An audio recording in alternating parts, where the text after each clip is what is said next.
أعوذ بالله من الشيطان الرجيم بسم الله الرحمن الرحيم الله لا إله إلا هو رب العرش العظيم يا أيها الناس أنتم الفقراء إلى الله والله هو الغني الحميد۔ میرے بزرگوں، دوستو، بھائی، اللہ کے نبی صلی اللہ علیہ وسلم نے طائف میں پتھر کھائے اپنے امتیوں کو بددعا نہیں دی، بلکہ ہاتھ اٹھا کے یہ کہنا کہ اللہ بھی اپنے امتیوں کو بددعا نہیں دے سکتا، ان کو جو ہے عذاب میں نہیں دیکھ سکتا۔ یہ ایمان نہیں لے، کیا پتہ ان کی نسل نے کوئی جو ہے مجھ پہ ایمان لیا ہے۔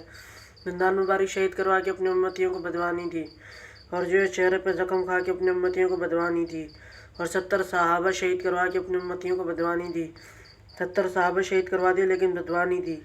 لیکن اللہ کے نبی حضرت محمد مصطفیٰ صلی اللہ علیہ وسلم کا فرمان ہے کہ جو شخص بغیر عذر کے گھر میں نماز پڑھتا ہے، میرا جی چاہتا ہے، کوئی وجہ نہیں ہے، بغیر وجہ کے گھر میں نماز پڑھتا ہے، اللہ کے نبی صلی اللہ علیہ وسلم کا فرمان ہے، میرا جی چاہتا ہے اس کے گھر کو آگ لگا دوں، میرا جی چاہتا ہے اس کے گھر کو آگ لگا دوں، لیکن مجھے ان کی عورتوں اور بچوں کا خیال آ جاتا ہے۔ اللہ کے نبی صلی اللہ علیہ وسلم کا فرمان ہے جو بغیر کسی وجہ کے گھر میں نماز پڑھتے ہیں، میرا جی چاہتا ہے اس کے گھر کو آگ لگا دوں، لیکن مجھے ان کی عورتوں اور بچوں کا خیال آ جاتا ہے۔ اور یہاں تک اللہ کے وسلم نے فرمایا جو معذور ہے وہ بھی جو ہے مسجد میں جا کے نماز پڑھے۔ میرے بزرگوں، دوستو، بھائیوں، ہر کوئی کامیاب ہونا چاہتا ہے، لیکن کامیابی میرے بزرگوں، دوستو، اللہ کے نبی صلی اللہ علیہ وسلم نے بتائی ہے۔ بزرگوں، آج ہم چیزوں کے پیچھے بھاگ رہے ہیں اور لوگوں کے پیچھے بھاگ رہے ہیں، اور اسپتالوں کے پیچھے بھاگ رہے ہیں اور ڈاکٹروں کے پیچھے بھاگ رہے ہیں، اللہ کے پیچھے نہیں بھاگ رہے، اللہ کے پیچھے نہیں بھاگ رہے بھائی۔ یا ایھا الناس انتم الفقراء الی اللہ واللہ هو الغنی الحمید۔ ساری دنیا فقیر ہے، محتاج ہے، اور غنی کون ہے؟ اللہ ہے غنی۔ اور کچھ نہ تھا، کون تھے؟ اللہ تھے۔ کچھ نہ ہوگا، کون ہوں گے؟ اللہ ہوں گے۔ اول بھی کون؟ اللہ۔ آخر بھی کون؟ اللہ۔ ظاہر بھی کون؟ اللہ۔ باطن بھی کون؟ اللہ۔ ان اللہ علی کل شیء قدیر بھی کون؟ اللہ۔ کن فیکون کے مالک بھی کون؟ اللہ۔ وتعز من تشاء وتذل من تشاء کے مالک بھی کون؟ اللہ۔ بھائی کس سے معاملہ ٹھیک کریں؟ اللہ سے۔ وزیر کس سے معاملہ ٹھیک کرے؟ اللہ سے۔ حکومت کس سے معاملہ ٹھیک کرے؟ اللہ سے۔ وزیر اعظم صدر کس سے معاملہ ٹھیک کرے؟ اللہ سے۔ ہاں میرے بزرگوں، دوستو، حکومتوں کے آنے جانے سے حالات نہیں بدلا کرتے، حکومتوں سے آنے جانے سے حالات نہیں بدلا کرتے، حالات ٹھیک کرنے والے اور بگاڑنے والے اللہ ہے میرے بزرگوں، دوستو۔ حضرات صحابہ کرام رضی اللہ تعالیٰ عنہ وہ یہ نہیں کہا کرتے تھے جب ان کے حالات آتے تھے کہ فلاں کو لے آؤ، وہ تو اپنا معاملہ اللہ سے ٹھیک کرتے تھے، اپنی زندگی میں جو ہے بدلاؤ لے کے آتے تھے میرے بزرگوں، دوستو۔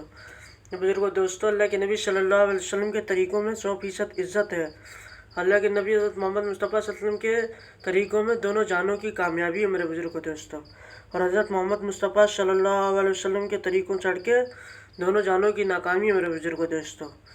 میرے بزرگوں، دوستو، بھائیوں، اللہ کے نبی صلی اللہ علیہ وسلم کے ساتھ ایسے عزت جڑی ہوئی ہے، اللہ کے نبی کے طریقوں میں ایسے عزتیں جڑی ہوئی ہیں جیسے دودھ سے سفیدی جدا نہیں ہو سکتی، ایسے اللہ کے نبی صلی اللہ علیہ وسلم کے طریقوں سے جو عزت جدا نہیں ہو سکتی میرے بزرگوں۔ میرے بزرگوں، دوستو، بھائیوں، جیسے شہد سے مٹھاس جدا نہیں ہو سکتی، ویسے اللہ کے نبی صلی اللہ علیہ وسلم کے طریقوں سے جو ہے عزتیں جدا نہیں ہو سکتی میرے بزرگوں۔ اللہ کے نبی کے طریقوں میں عزت ہی عزت ہے میرے بزرگوں، دوستو۔ بزرگوں، دوستو، صبح سناٹے میں، ویرانے میں اور جو ہے اندھیرے میں سب سے پہلی آواز کیا گونجتی ہے؟ اللہ اکبر، اللہ اکبر۔ کون بڑے ہیں؟ اللہ۔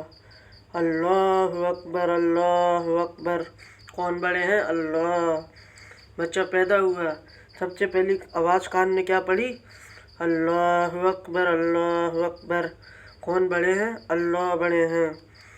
مؤذن فرما رہے ہیں حی علی الصلاۃ، آؤ نماز کی طرف، حی علی الصلاۃ، آؤ نماز کی طرف، حی علی الفلاح، آؤ کامیابی کی طرف، حی علی الفلاح، آؤ کامیابی کی طرف۔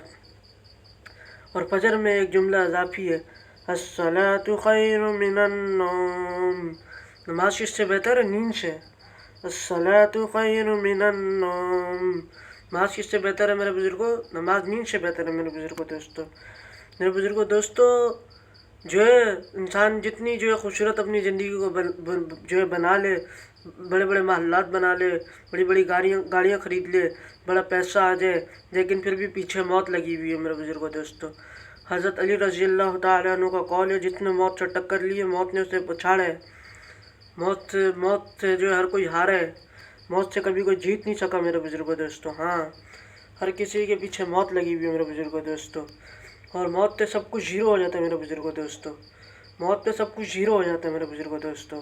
موت پہ سارے رشتے ٹوٹ جاتے ہیں میرے بزرگوں دوستو۔ ہاں میرے بزرگوں دوستو، ہمارا تعلق اللہ سے ٹھیک ہو جائے، ہماری زندگیوں میں اللہ کے حکم آ جائیں، نبی صلی اللہ علیہ وسلم کے طریقے آ جائیں، میرے بزرگوں دوستو ہم کامیاب ہو جائیں گے۔ میرے بزرگوں، مسئلوں کا حل پیسے سے نہیں حل ہوتا، پریشانیوں کا حل حکومتوں، وزارتوں، صدارتوں میں نہیں ہے۔ حکومتوں کے آنے جانے سے حالات ٹھیک نہیں ہوں گے۔ حالات ٹھیک کرنے کے لیے اللہ کو ساتھ لینا پڑے گا، اور اس کے لیے اپنی نمازوں کو بنانا پڑے گا۔ نمازوں سے صحابہ اکرام رضی اللہ تعالیٰ عنہ نے اپنی مردہ سواریوں کو زندہ کروا لیا میرے بزرگوں دوستو۔ میرے بزرگوں دوستو، ان کے نمک بھی ختم ہوتا، اللہ کے پاس آتے، وضو بناتے، مسجد میں آتے، 2 رکعت نفل صلاۃ الحاجہ پڑھتے اور اللہ سے نمک مانگتے۔ آج ہمارا یہ حال ہے، ہمارے یہاں نمک ختم ہو جائے تو میرے بزرگوں دوستو بھائیو، ہم جیب میں ہاتھ مارتے، پیسے تو ختم نہیں ہو گئے میرے بزرگوں دوستو۔ ایک جج صاحب تھے، ان سے پوچھا آپ نے نماز کیوں نہیں پڑھی؟ کہا میٹنگ چل رہی تھی۔ بھائی جو اپنا فیصلہ کو جو خود ٹھیک نہیں کر پا رہا، جو دوسروں کا فیصلہ کیا ٹھیک کرے گا میرے بزرگوں دوستو۔ ہاں میرے بزرگوں، ایک مولانا صاحب نماز پڑھا رہے تھے، تو جو ایک شخص نے کہا 3 رکعتیں ہوئی ہیں، دوسرے نے کہا نہیں 4 ہوئی ہیں۔ تو مولانا صاحب نے پوچھا کہ کیسے بھائی، کیسے جو ہے 3 رکعتیں ہوئی ہیں، آپ نے کیسے حساب لگایا؟ کہ مولانا صاحب میری 4 دکانیں، میں نے پہلی رکعت میں جو ہے مجھے پہلی دکان کا خیال آیا، دوسری رکعت میں جو ہے مجھے دوسری جو ہے دکان کا خیال آیا، اور تیسری رکعت میں مجھے تیسری اپنی دکان کا خیال آیا، اب چوتھی دکان بیچ میں آئی نہیں، تو اس وجہ سے میں سمجھا کہ 3 رکعتیں۔ ہماری تو نمازوں کا آج یہ حال ہے میرے بزرگوں دوستوں۔ میرے بزرگوں دوستوں، اپنی نمازوں کو ٹھیک کرنا ہے میرے پیاروں، یہ آنکھ تو اللہ کو نہیں دیکھ سکتی میرے پیاروں، یہ آنکھ تو جنت جہنم کو نہیں دیکھ سکتی میرے پیاروں، میرے پیاروں بزرگوں، یہ آنکھ قبر کو نہیں دیکھ سکتی میرے پیاروں، یہ آنکھ فرشتوں کو نہیں دیکھ سکتی میرے پیاروں بزرگوں، یہ آنکھ تو زمین آسمان کو کچھ اور دکھاتی ہے میرے پیاروں بزرگوں دوستوں، یہ آنکھ تو عربوں کو صحرا کو سمندر دکھاتی ہے، یہ آنکھ تو عربوں کو صحرا کو سمندر دکھاتی ہے میرے پیاروں۔ اصل آنکھ تو دل کی ہے، دل کی آنکھ کو موت سے پہلے نورانی کر کے مرنے، دل کو موت سے پہلے نورانی کر کے مرنے میرے بزرگوں بھائیو دوستو، اور دنیا کی لذتوں کو توڑنے والی موت کو کثرت سے یاد رکھیں میرے بزرگوں دوستو بھائیو۔ جو کچھ جو پڑھا یا سنا یا سمجھا کہ اللہ تعالیٰ شانو ہمیں ان تمام باتوں پہ سمجھنے والا، عمل کرنے والا، سمجھانے والا، اور ساری دنیا میں پھیلانے والا، سارے انسانوں تک پہنانے والا اللہ میں بنا دیں، اور ہماری زندگی میں بھی نبی صلی اللہ علیہ وسلم والے طریقے آ جائیں، اللہ کے حکم آ جائیں، اور اللہ ہمیں دنیا آخرت میں کامیاب بنا دیں، اور ہمیں جو آخرت کی سختیوں سے اللہ تعالیٰ شانو جو ہے ہمیں بچائیں۔ وَالْعَصْرِ إِنَّ الْإِنسَانَ لَفِي خُسْرٍ إِلَّا الَّذِينَ آمَنُوا وَعَمِلُوا الصَّالِحَاتِ وَتَوَاصَوْا بِالْحَقِّ وَتَوَاصَوْا بِالصَّبْرِ۔